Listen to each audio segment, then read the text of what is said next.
নমস্কার, আমি পল্লবী আপনাদের সকলকে স্বাগত জানাই অমৃত কাহিনীর নতুন একটি কাহিনীতে। আজ শ্রী শ্রী মা শকুন্তলা রক্ষা কালী পুজো। আসুন তবে আজ জানি মা শকুন্তলার কাহিনী। কয়েকশো বছরের প্রাচীন এই পুজোকে ঘিরে প্রচুর ভক্ত সমাগম ঘটে মায়ের মন্দির চত্বরে। প্রতি বছর বাংলার বৈশাখ মাসের কৃষ্ণপক্ষের দ্বিতীয় অথবা তৃতীয় শনিবার এই পুজোর আয়োজন করা হয়। পুজোর দিন রাত ভোর চলে গঙ্গা স্নান, তন্ডি খাটা ও জল ঢালা উৎসব। লোকশ্রুতি আছে ১৩৪ বছর আগে তৎকালীন সময় কোন্নগরের জনপদ কানাইপুরের সঙ্গে অবিভক্ত ছিল, আর ডানকুনির এক কোণের নগর হওয়ায় এই নগরের নাম রাখা হয়েছিল কোণের নগর, যার পরবর্তীকালে নামকরণ হয় কোন্নগর।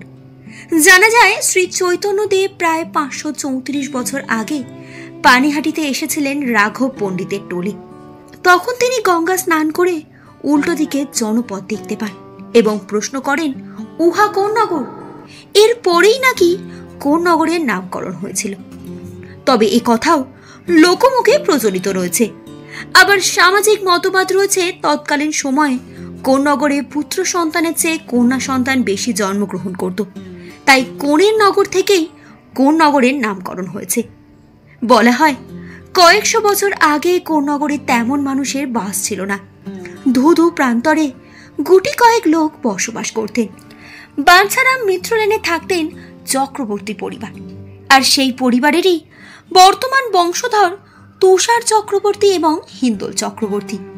আর তাদের পূর্বপুরুষ ইন্দ্রনাথ চক্রবর্তী একদিন পুজো করে ফেরার পথে রাতে তিনি দেখতে পান সাদা কাপড় পরে খোলা চুলে কোনো এক রমণী রাতের অন্ধকারে হেঁটে আসছিলেন।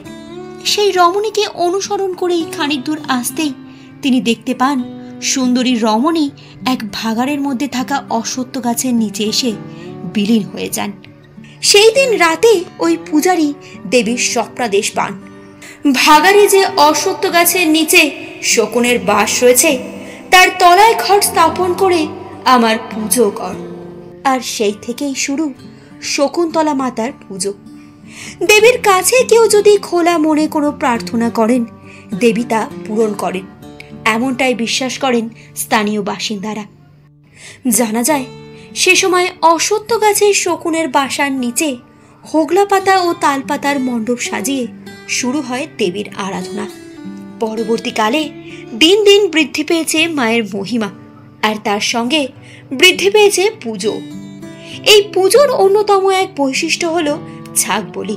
এক সময় হাজার হাজার ছাগল বলি হতো, তবে বর্তমান সময় সীমিত সংখ্যায় ছাগল বলি হয় দেবীর কাছে। জানা যায় পুজোর দিন সূর্যাস্ত হওয়ার পরে কাঁধে করে দেবীকে নিয়ে আসা হয় তার বেদিতে, আর সূর্য ওঠার আগেই শকুন্তলা রক্ষাকালী মায়ের বিসর্জন হয়।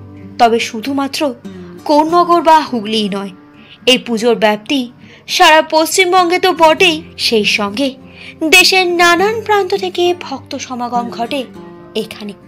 এই ছিল আমাদের আজকের কাহিনী। কেমন লাগলো আপনাদের এই কাহিনী?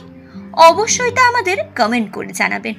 আর ভালো লাগলে একটি ছোট্ট লাইক এবং আমাদের এই ছোট্ট চ্যানেলটিকে সাবস্ক্রাইব করে পাশে থাকবেন অমৃত কাহিনীর।